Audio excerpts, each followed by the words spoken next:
Okay, सो सम number 6 में एक quadrilateral दिया है ए बी सी डी, और ये बोला है कि ये quadrilateral A B C D एक पैरेललोग्राम है। ए बी सी डी एक पैरेललोग्राम है, ये गिवन है। उसके बाद ये जो डायगोनल है ए सी है, वह एंगल ए को बाइसेक्ट कर रहा है, ये भी गिवन है। यानी इसको मैं एंगल 1 ले लूँ और इसको मैं एंगल 2 ले लूँ, तो ये दोनों एंगल क्या हो जाएंगे, इक्वल हो जाएंगे। तो angle 1 is equal to angle 2 because A C bisects angle A. Prove ये करना है कि ए सी एंगल सी को भी बाइसेक्ट करता है। और दूसरा, ये जो क्वाड्रिलैटरल है पैरेललोग्राम एक, ये कोई और नहीं रोम्बस है, ये भी हमें प्रूव करना है। तो ये हमारा फर्स्ट स्टेप में हमने ये किया कि angle 1 is equal to angle 2 because A C bisects angle A, क्योंकि ए सी एंगल ए को क्या करता है, बाइसेक्ट करता है। अब इसके बाद आपको यहाँ पर ध्यान देना पड़ेगा,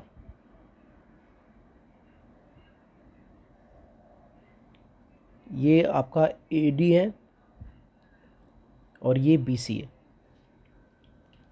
ठीक है बच्चों। यहाँ पर ये वाला एंगल 1 है और यहाँ पर ये वाले एंगल को मैं 4 मानता हूँ और ये वाले को 3 मानता हूँ, ऐसा मैं कंसिडर कर लेता हूँ। तो ये वाला कौन हो जाएगा, ये 3 हो जाएगा। अच्छा, ये A B C D parallelogram है, तो ए डी और बी सी पैरेलल होगा, तो यहाँ लिखेंगे हम लोग A D is parallel B C and A C is transversal, और ए सी कौन है, एक ट्रांसवर्सल है। तो इस वजह से angle 1 will be equal to angle 3, और यहाँ पर रीज़न क्या आएगा, ऑल्टरनेट एंगल्स।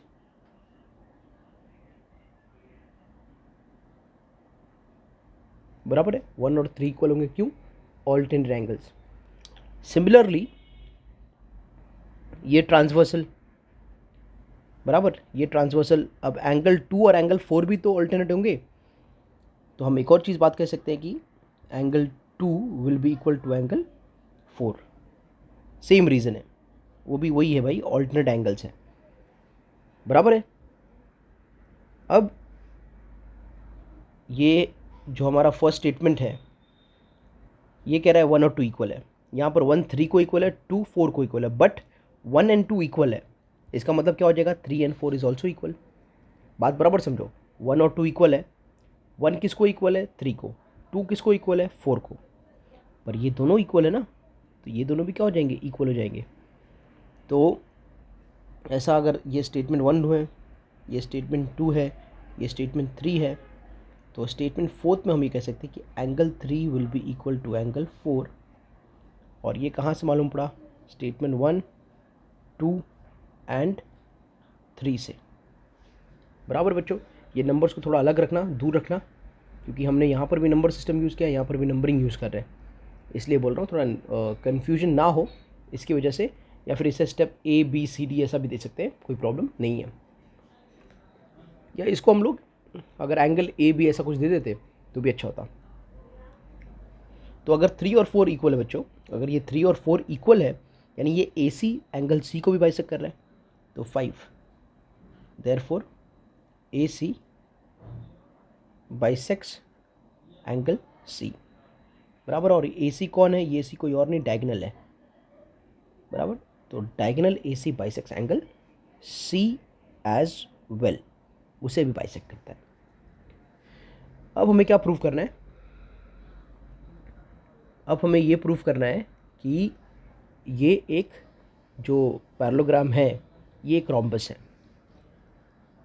तो सबसे पहली बात कि वो पैरेललोग्राम, बराबर, जिसके साइड्स, सारे साइड्स इक्वल होंगे, वो पहले रोम्बस होगा, और बाद में उसके जब एंगल 90 होंगे तब वो रेक्टेंगल या स्क्वायर होता है, सॉरी रेक्टेंगल में तो नहीं होगा, स्क्वायर होगा। तो एंगल का जो कंडीशन है वो सेकंड है। फर्स्ट कंडीशन क्या है कि ऑल साइड्स इक्वल, बराबर। तो हम लोग जाके ये पैरेललोग्राम में अगर ये प्रूफ कर दिया भाई इसका ऑल साइड्स इक्वल है, तो ये पैरेललोग्राम कोई और नहीं हो, क्या होगा, रोम्बस होगा। तो नेक्स्ट स्टेप में जो हमें प्रूफ करना है वो ये प्रूफ करना है भाई ऑल साइड्स आर इक्वल। अब ऑल साइड्स इक्वल कैसे प्रूफ करेंगे, ये बात को बराबर समझो, ठीक है बच्चों।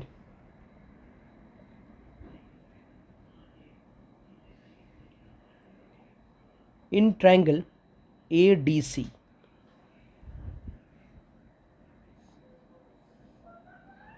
बराबर बच्चों, ये ट्रायंगल के अंदर ये 1 है, ये 4 है, बराबर है। क्या एंगल 1 और 4 इक्वल है? देखो बच्चों 1 एंड 2 इक्वल है, 1 एंड 2 इक्वल है, 2 4 को इक्वल है, तो 1 भी तो 4 को इक्वल होगा, बराबर ना। तो ये 1 एंड 4 इक्वल है, तो angle 1 is equal to angle 4, ये स्टेटमेंट आपका 6 है। अगर एंगल 1 एंड 4 इक्वल है, देयरफॉर एंगल 1 के सामने ऑपोजिट, इसके सामने साइड कौन सा है, CD, तो CD will be equal to, और 4 के सामने साइड कौन सा है, AD। रीज़न क्या होता है इसका, आइसोसेलेस ट्रायंगल थ्योरम, समझ में आया।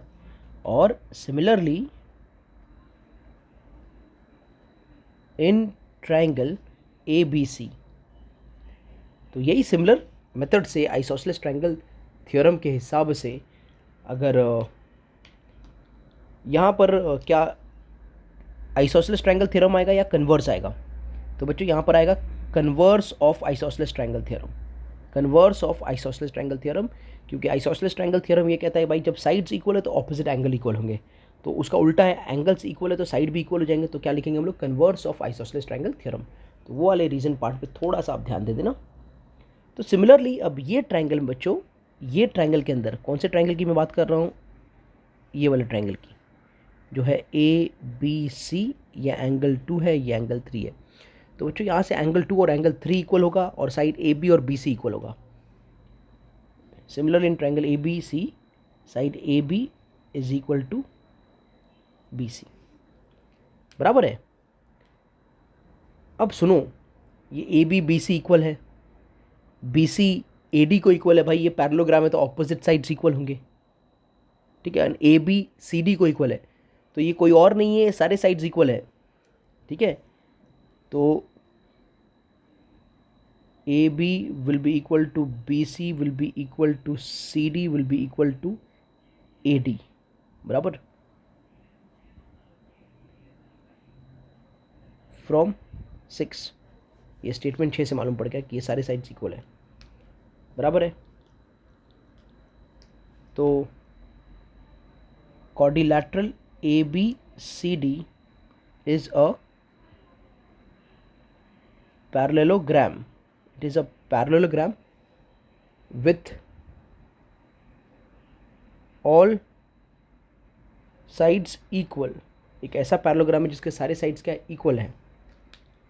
Therefore we can say that quadrilateral ABCD is a rhombus. तब हम कह सकते हैं कि ABCD ये कोई और नहीं है, क्या है, एक रोम्बस है। तो इस तरह से एक छोटा सा तरीका था एक पैरेललोग्राम को रोम्बस प्रूफ करने का।